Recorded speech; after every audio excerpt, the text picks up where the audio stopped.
canadienne comme membre de l'équipe de la défense de l'importance de la valeur de la diversité parmi ou entre nous et dans nos rangs.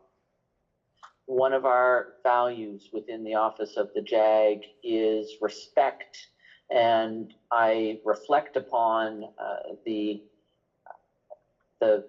elements of respect in our strategic guidance in ways that I think are important for the conversation that we are about to have. We talk about respect for the dignity, skills, knowledge, experience of all. On valorise, on écoute et on traite les autres de manière équitable et avec compassion. Et nous renforçons nos capacités grâce à la diversité, l'équité, l'inclusion et l'appartenance. Last one I will say in English as well, that we are stronger by means of diversity, equity, inclusion, and belonging. When we talk about diversity, though, we tend to talk about it in terms of easy to see and easy to identify diversities. Linguistic diversity, gender diversity, ethnic diversity, neurodiversity, differences between all of us in terms of how our brains work, how our senses work, are important ones. And I'm grateful to Lieutenant Colonel Semenek and others who have put together this session for us. I am the father of a neurodiverse child. My son Charlie is on the autism spectrum, and I can tell you that that has been a wonderful and valuable but hugely challenging journey as his parent, and it continues to be from day to day. But what I see in him and what I hope you will become more ready to see and to understand through discussions starting today is that neurodiverse members of our community have wonderful talents and capabilities that they can contribute to the organization. Their challenges, the way they present themselves, are sometimes different. And by focusing on empathy, on openness to understanding, and creativity in looking for how we can best engage and help neurodiverse folks to self-actualize, we make ourselves not just better, more empathetic people, but better leaders as well. Alors, j'espère que la session va être de valeur pour tout le monde, and I wish you a wonderful session. Thank you all.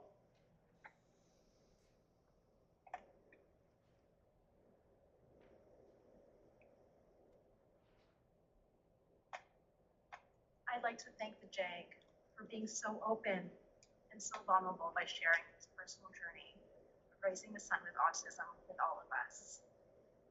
This openness is truly a sign of leadership, and I hope it serves as an inspiration to others to feel comfortable to be their authentic selves and to share their stories as well with you, JAG.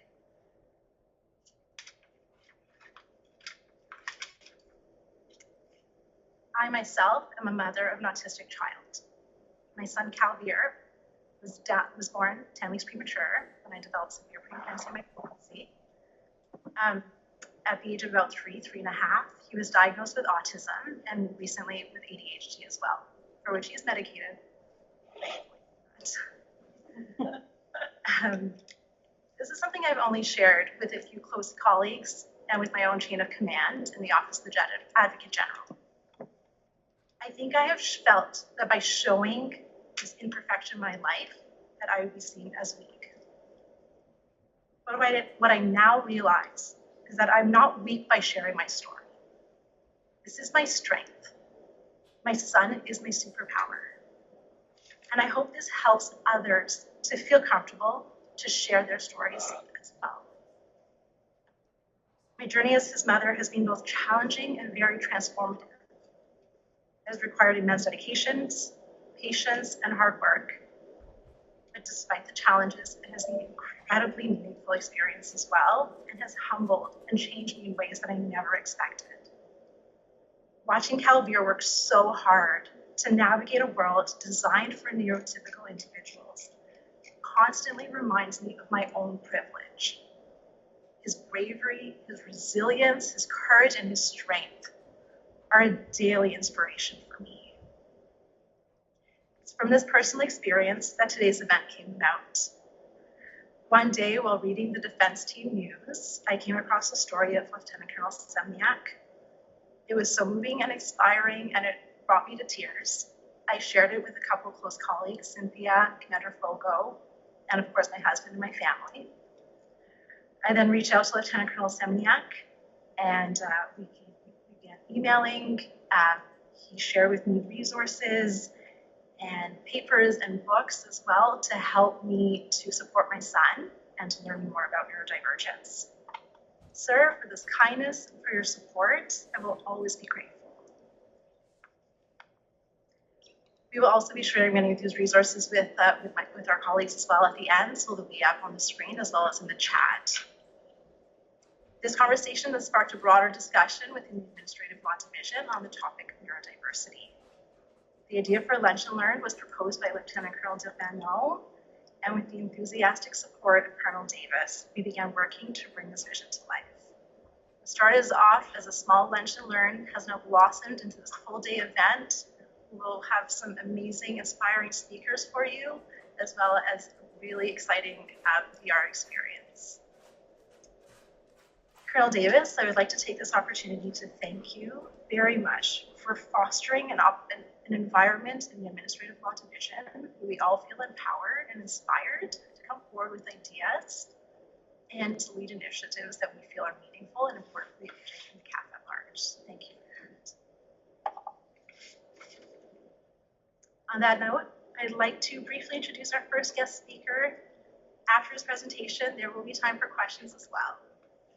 So Lieutenant Colonel Trevor Semniak is a Canadian Armed Forces Signals Officer employed as the Chief of Staff Coordinator for CPCC. He lives in Richmond, Ottawa with his wife, Eveline, a registered nurse, their 2 dogs and 3 cats. Together they have 4 kids, ages 8, 11, 17, and 19. He is an advocate for change and kindness and uses lessons learned through adversity and struggle to elevate and empower those around him. He shares his personal life experiences and shows vulnerability in his writing to encourage others to openly share their own experiences. He strongly believes that every human has a story that needs to be heard, and that with vulnerability and a sense of community can be built through increasing understanding and reduced stigma. I'll now hand it over to Lieutenant Colonel Semniak to provide us more information on his topic of embracing autism in the Canadian Armed Forces. Thank you so much. Thank you everyone for having me. I really appreciate this. A chance to share information and knowledge with so many people. It's really of great value to me. And I hope this is a value to you as well. So we'll just start off with the first slide. Okay, that's all right. So we'll just start out with some definitions, because we often hear these words, neurodiversity, neurodivergent.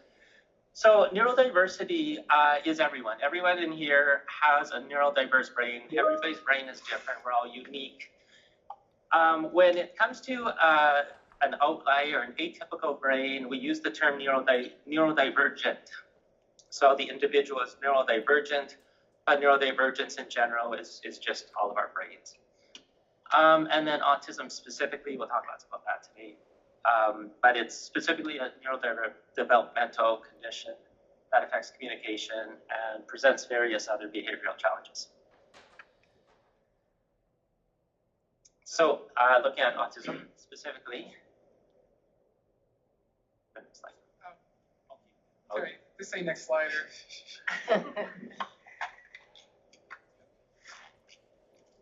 Okay. So my slides are kind of busy. I like lots of colors and I'm very expressive. So if some of them are hard to see, I also have a text-only version for people who need that. So here's some of the core characteristics of autism. People say if you've met one autistic, you've only met one, but really there's these core characteristics, 5 of them, 4 of them, that kind of are very persistent and pervasive for autistics. So preference for routine and a strict adherence to that in very intense ways, intense interests, repetitive movements, and then sensory sensitivity. So hyper and hyposensitivities. Like I'm very sensitive to certain lights, sounds, certain smells, but I'm also, I don't register certain other sensory experiences. I need, certain things a little more intense for me to actually experience it because I lack some of those sensitivities. So just differences there. The intense interest, like, it's a little different than a hobby. I'm interested in music, that's my special interest, but I don't just like listen and play. I play 6, 7 instruments. I play 2 hours a day. My level of interest is probably that of a professional musician, but I'm just a bass musician, but I just have that much interest in pretty much everything to do with music. So it's kind of that sort of pervasive, and through my entire life I've been like that. So it differs from a hobby in terms of the intensity. Next slide, please. Looking at some co-occurring conditions, ADHD is so common with autism now. There's the new term, it's AUT-ADHD, like AU ADHD, just because it's so common. There's other conditions, Tourette's, tic disorders, sleep disorders, eating disorders. I just gave a quick list. These are pretty much the ones I have, so it was quick top of mind. But there's so many others, including addictions. But 3 years sober, so quite happy with that. And there's other co-occurring conditions that create a lot more issues than simply the autism. Okay, next slide. So looking at some of the challenges, the repetitive behaviors and thoughts, something called echolalia. I'll repeat the same word over and over. I get stuck. Something also rumination or perseveration, getting stuck on the same thought. It's very common with autism.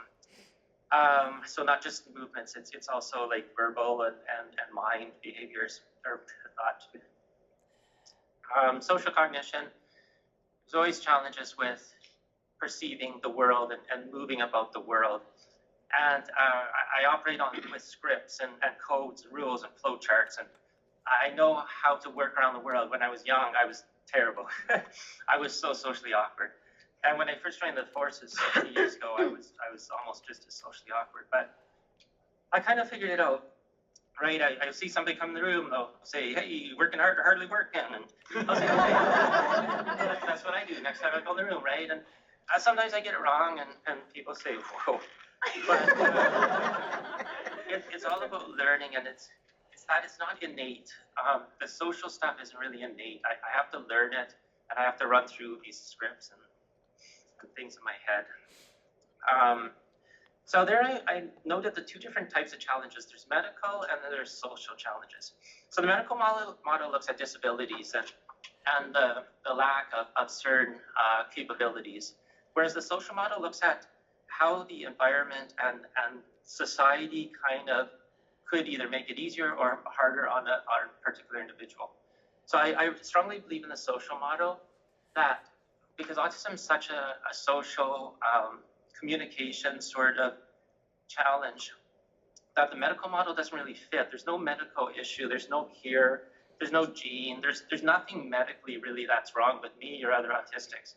But we have a hard time interacting with society and figuring that out. So the social model deals with that. So next slide. So with all these challenges, it sounds like a lot of problems, right? But there is a business case for autism and other neurodivergence in the Canadian Forces, because we can strengthen our strategic advantage, as the General had said, and I'll get into it how we can. But by being a diverse organization with different minds, they say if you have 10 people who think the same, you'll have 10 ideas, but if you have 10 people who think differently, you'll have 100 ideas. So you need a bunch of different minds, different everything really, the physical, mental, and every different type of person in order to have a diverse solution set to problems. Okay, next slide.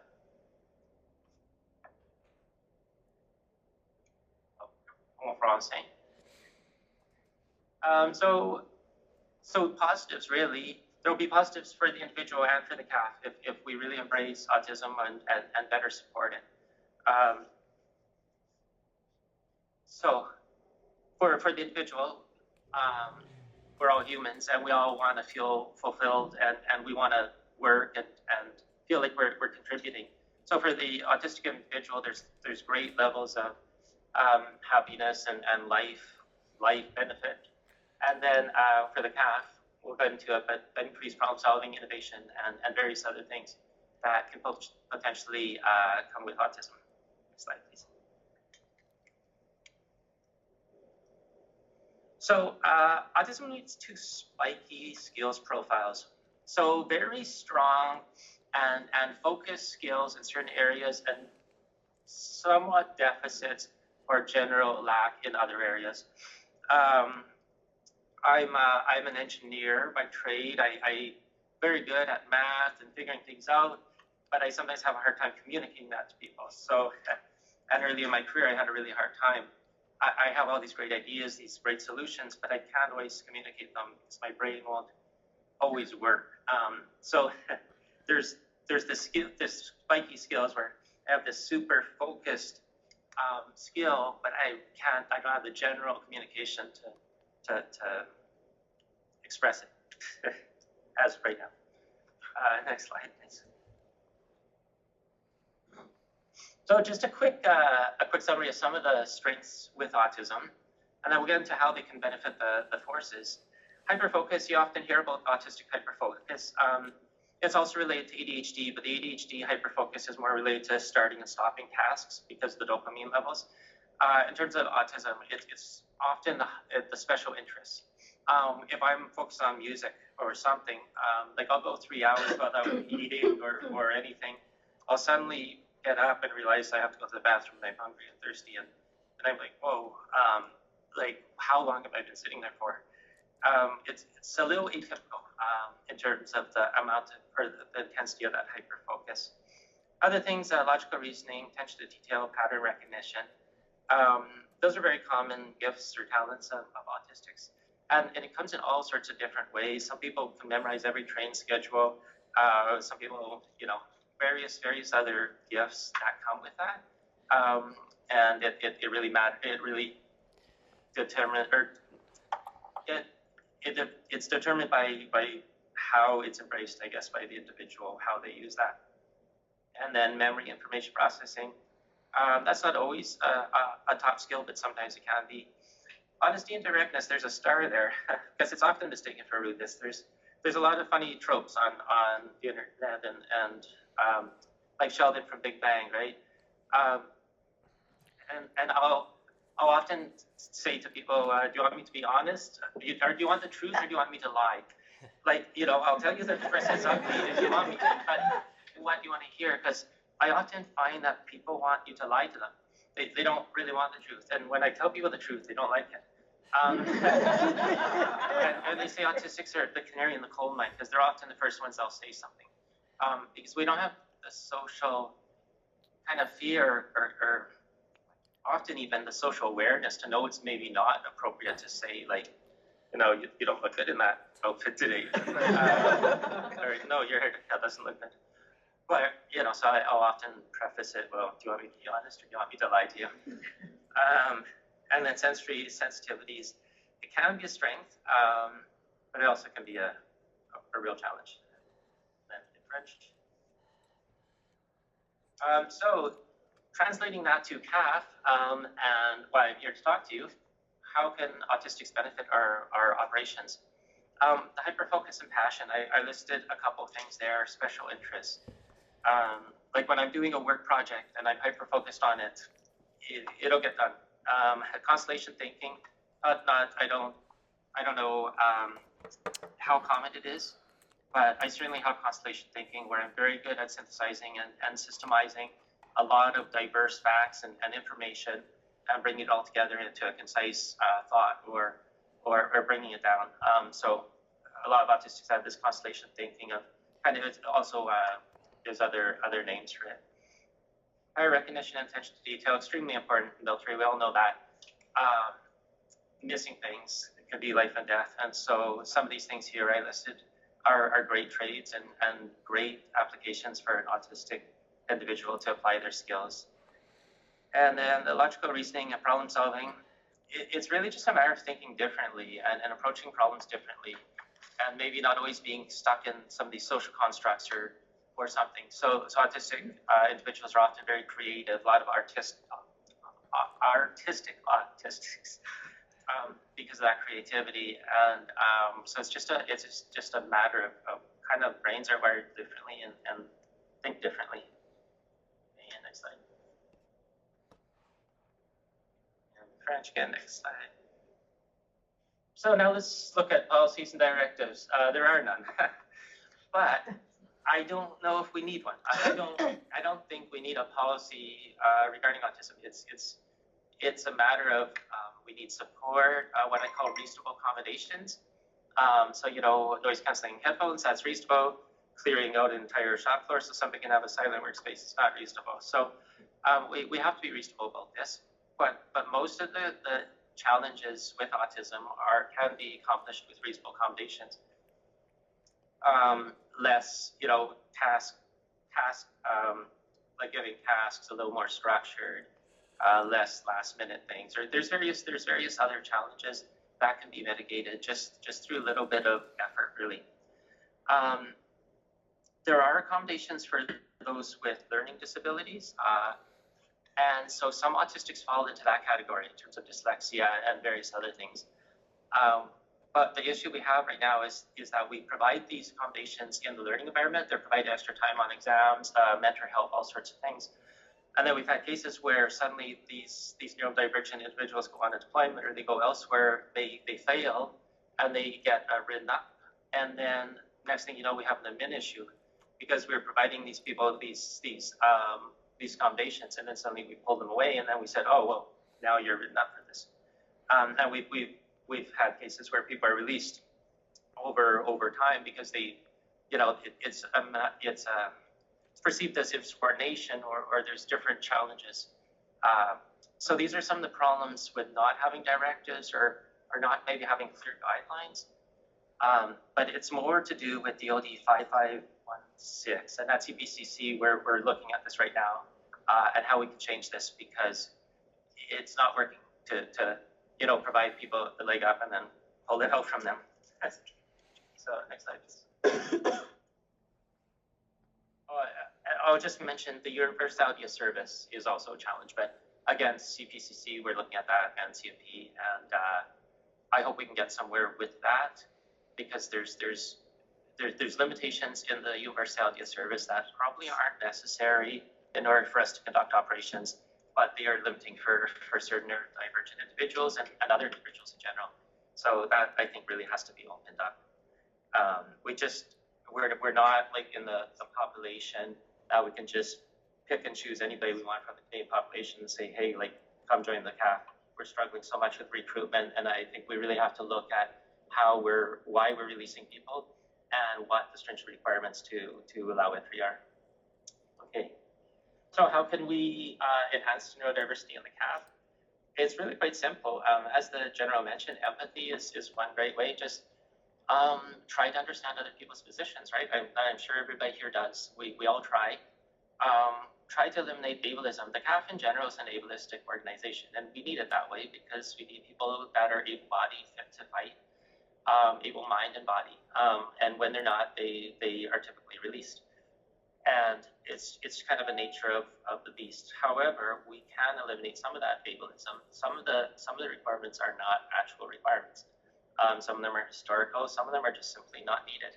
So I think we can start to eliminate some of that stuff. Learning, of course, it's always the best way to solve a problem is first learn the problem.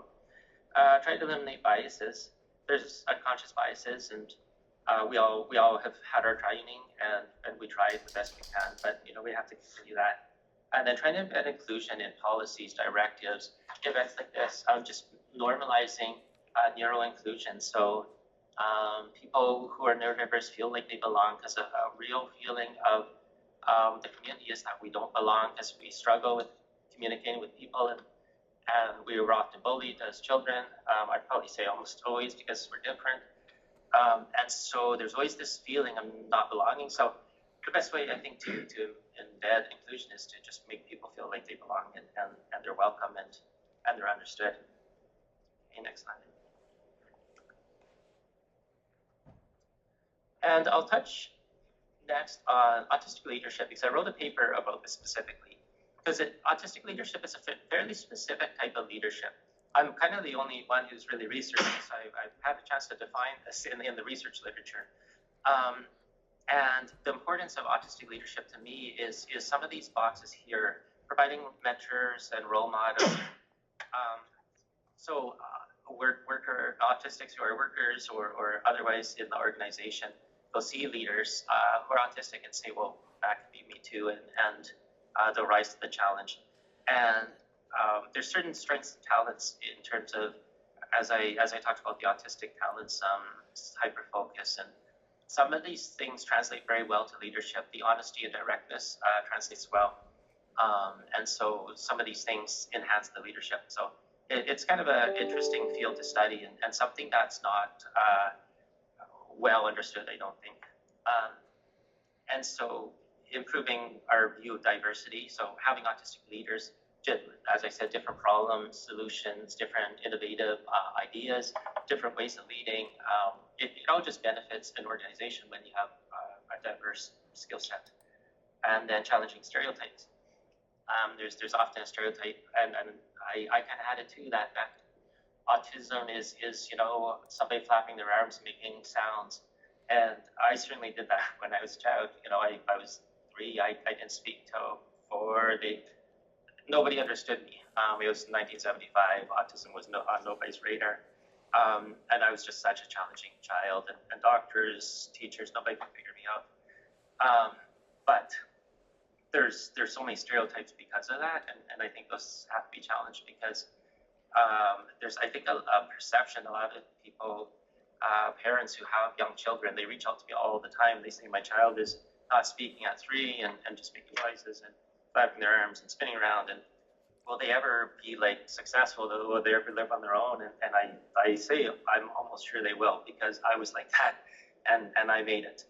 And autism is typically a condition that could be overcome by just learning and growing, and as people mature and they experience the world, it can be overcome.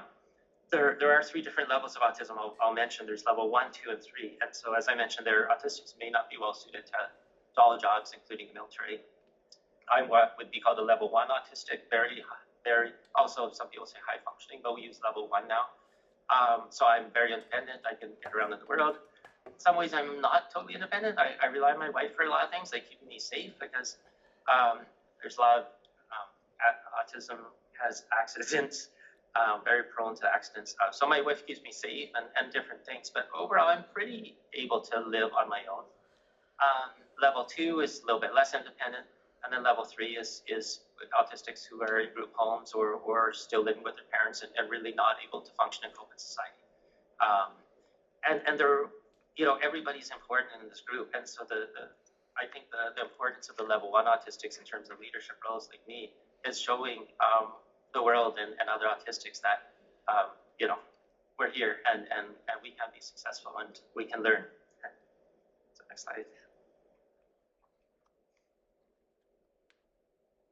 And so just quickly, some of my personal perspectives of my time in the military. I've served now 23 years. I really like the structure and rules for my autistic brain. I really like knowing what to wear, when to wear it, what to do in the mess. The social etiquette is really clear. I know who to say hi to, who to call sir. It's really easy for my brain. Some of the challenges I had is uncertainty of tasks, constantly task switching. I'm sure a lot of jobs are like that, but the military in particular, right? Hurry up and wait. You're just constantly, you never get your footing, and it's been a real challenge for my brain. The breaks in routine, the moves. and ultimately I'm releasing partly because of the moves, because I don't want to move again. And in the CAF, if you don't want to move again, you can't be in the forces, you can't wear the uniform. And I think a lot of people kind of like the moves. Everybody hates the moves, but other people kind of like it. It's a challenge. They get to, see new people. For me, the moves have been so tough on my mental health. Like, even like I have to prepare my breakfast in a new kitchen. I have a new route to work. Like, everything changes. My brain just takes so long to get used to it. And so the moves have been so detrimental to me that ultimately it's really kind of wrecked my mental health. Sensory, environmental sensitivities, not too many challenges there for me, but I know other autistics have a great challenge with this. But I went to Afghanistan. I've been on different deployments. I've been in noisy, every sort of different environment. They're not always comfortable, but I've managed through them. But they've been a challenge, but I've managed. Communication struggles have probably been the biggest challenge I've had, because I don't. I trip over my words. I don't always say the right thing. I don't always know what to say. I have a speech impediment. I have so many challenges with communication, and early in my career, I wouldn't have been able to stand up and speak like this. It's taken me 20 something years to get to this point. And so early in my career, it really held me back. And I was told I think as a captain, I'd never go higher, because my career manager was like, you don't have what it takes to be a leader. And it just absolutely broke me. But it's because I'm not the same as other people. And so it's sometimes my leadership might look a little different, but yet it seems to be successful. So here we are. Okay, next slide, please. And then I'll just sum up here. I hope I haven't taken too long. So really, autism and the Canadian Forces, I think we need to do better at embracing it and recognizing it, understanding it, looking at some of our policies that are restrictive, and just recognizing that it is an advantage for us. So that's it. Yeah, thank you. Wow.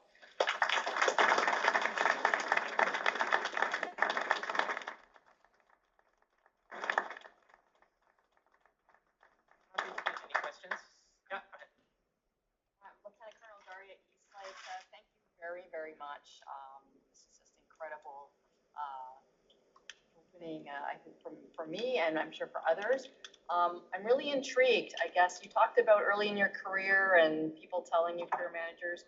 So what was that tipping point? Like, you could have either just, left at that point early on, but obviously you've gotten here. So I'm just wondering, was there something or someone or I really want to serve, and I still do. I've always wanted to serve because I want to help people and I want to make a difference in the world. And went to Afghanistan, tried to help women and children go to school there and have schools. And I really care about the world. And so I persevered because I really want to be in uniform, and I really want to make a difference for Canada. So even though the career manager told me I'm no good and I'm not going to go any higher, I just kept pushing forward. And I kept learning. I just keep watching people and keep figuring out what to do, and I got there. It took a little while. Thank you very much. Merci beaucoup, monsieur. Super inspiring. I'm so glad you're here today.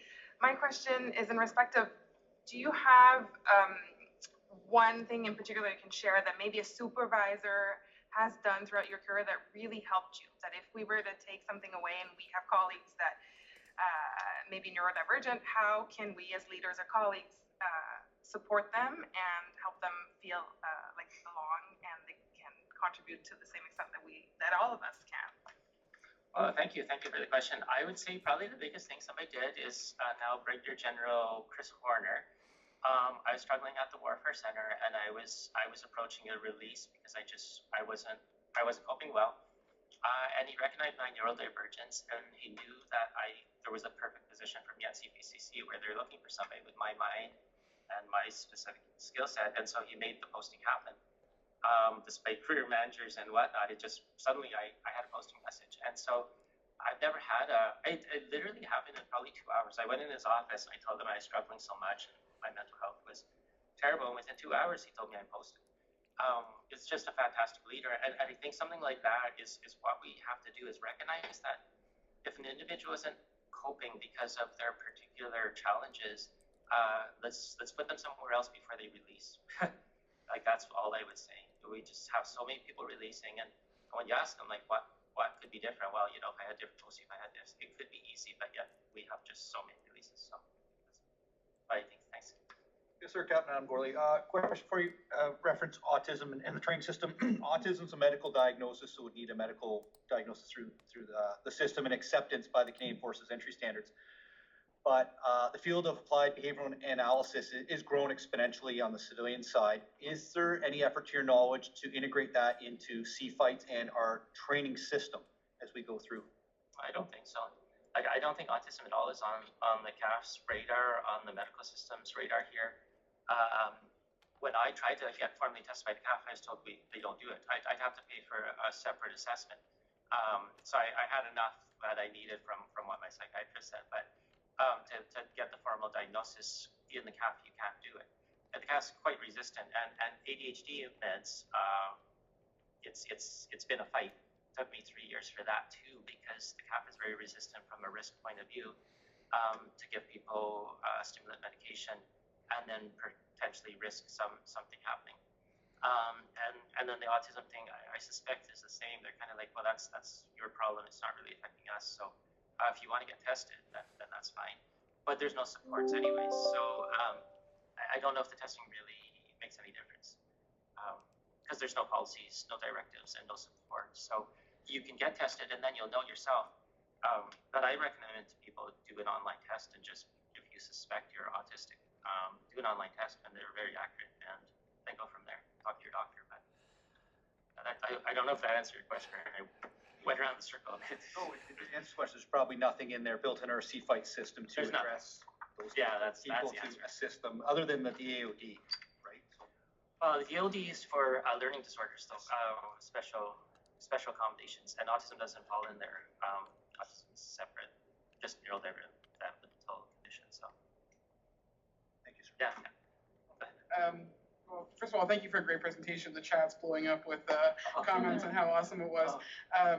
So I also neurodivergent and have been tested for autism. And one of the things I have found is different psychologists will classify diagnoses in different ways.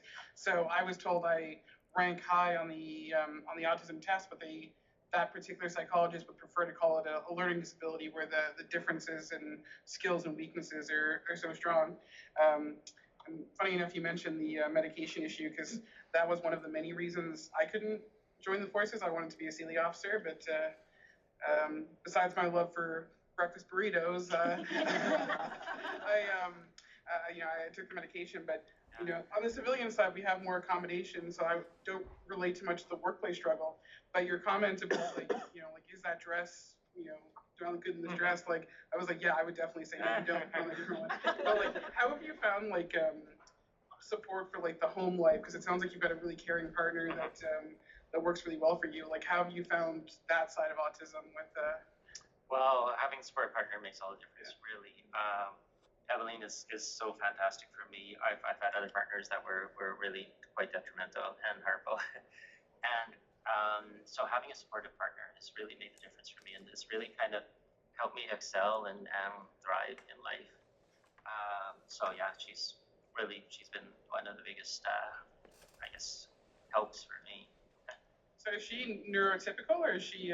She's very neurodivergent, certainly not autistic, but she's gifted, very, very gifted, and so she has her own very unique brain. So it's that's amazing. Yeah, so it's kind of neat.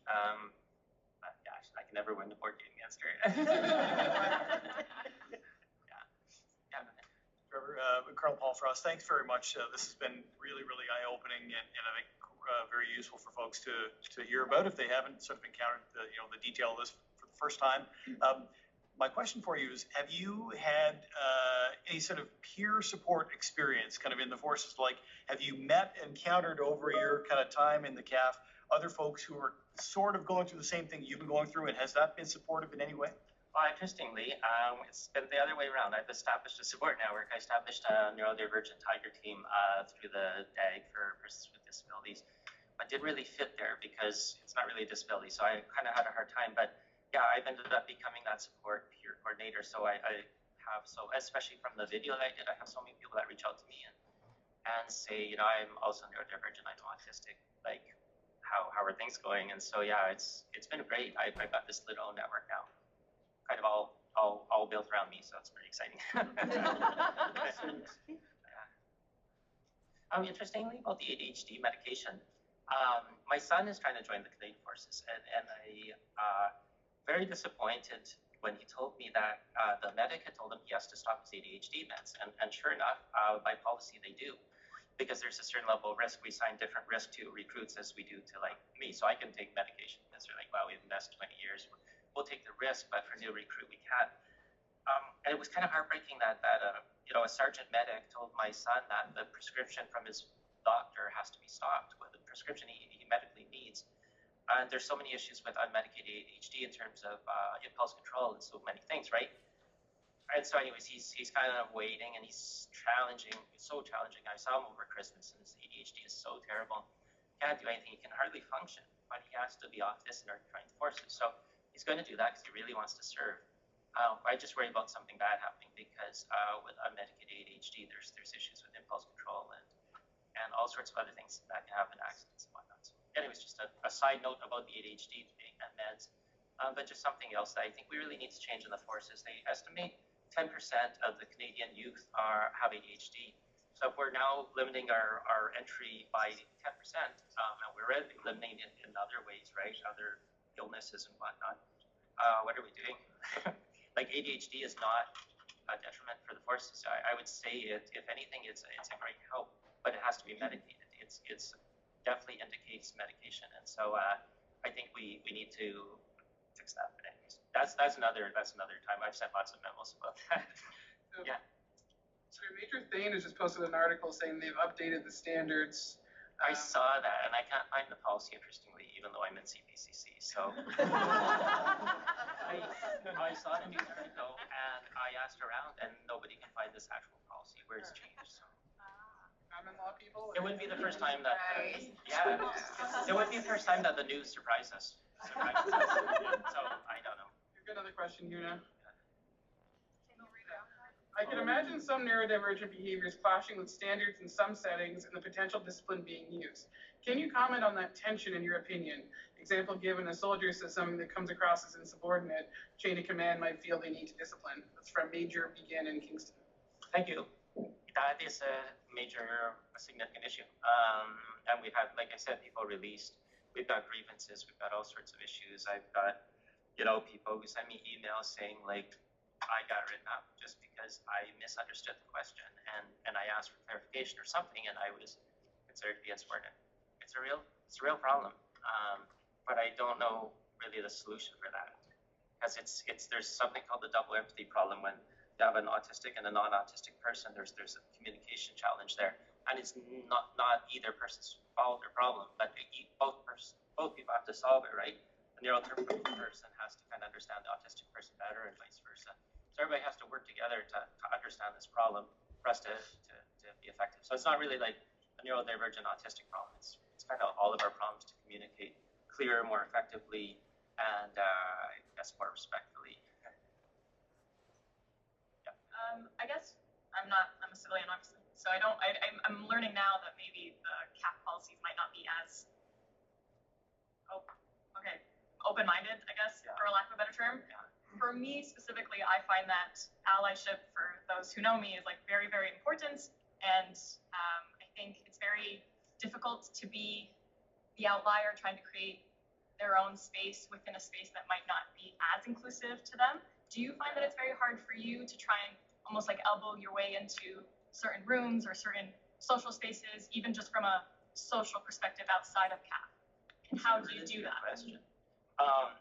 I would never elbow my way into anything. I'm a very, like, I've been invited to a whole bunch of things. People seem to like what I say and write, and so people have been inviting me, but I haven't felt like I've had to push anything. People have been kind of really welcoming and said, oh, like, I'm interested in what you have to know. So, yeah,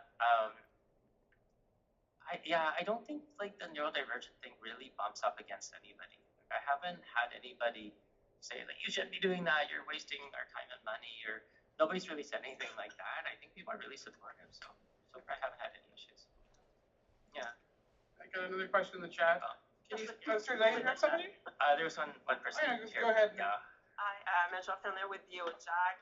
I'm coming to this question from a personal but also institutional point of view. I also have a neurodivergent child, dyslexia, and the same thing for writing and a bit of ADHD. And because both of our parents are military, that's her first thing. She wants to be in the military, but I'm coming at it as when she grows up, it's like, is she well suited to go in a system that will have a lot of friction for her? Like it'll be constant friction because we start with indoctrination, we start with a lot of processes that are very firm, and there's a reason for that at the end of the day. It's not because for fun, it's because you need that type of force who can like turn right when it's time to turn right. It's less flexible than other infrastructure that she can pick. So when you have those discussions at the strategic level, yes, you can come at it from a personal level. Let's try to have the best environment for everybody. But at the end of the day, we're in the military and we might be put in an environment that it's really chaotic, that we need everyone to turn right when it's time to turn right. So if we can have accommodation in like an office setting, but those are not available in an OSCE environment, medication is not available in an OSCE environment, or again, like what's the risk base that it's okay for that individual, but also for the institution. And you touch on it, but you didn't talk about the analysis that it's looked at, because if you look at both sides, it's hard to reconcile. Well, I think really we kind of need different levels in the CAF, and I've heard about it a number of times where we'll have like deployable people and non-deployable. And now we're giving our cyber operators a medal of service when, even though they were working back at home after supporting operations. So I think we could maybe look at that. The IT trades tend to really attract neurodivergent individuals, and typically those trades don't have to deploy. They can stay back here and remotely work. So I think we maybe just have to approach this problem a little differently rather than a one-size-fits-all, because that's not working. It's not just neurodivergent individuals. There's different other categories that can't deploy or can't do this or that, but they can do everything else, right? Like they could do 90-95% of the job, but they can't do this 1-5% or something. And those are the people that I think we need to look at accommodating.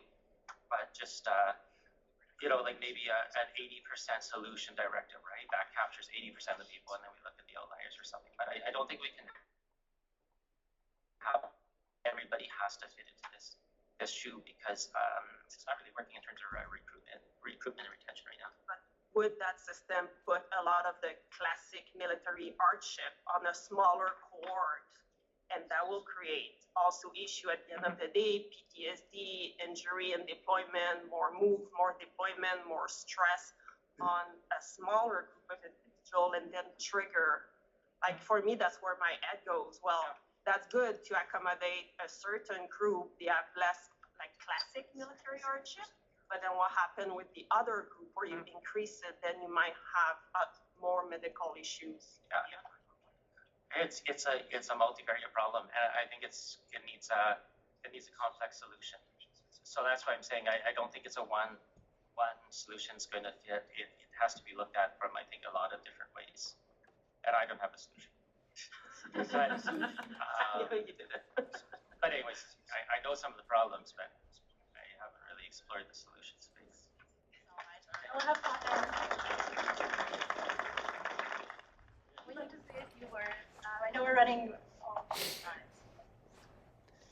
Yes, I think this might be the first time the Office of the JAG is focused on neurodiversity. Speaking personally, I'm learning a lot. Speaking personally, I'm absolutely awestruck by the courage that I've witnessed today. So thank you, Trevor. Thank you very much for your courage, for your leadership. Merci Martin pour votre innovation, pour votre créativité, pour l'expérience extraordinaire que vous allez nous donner aujourd'hui.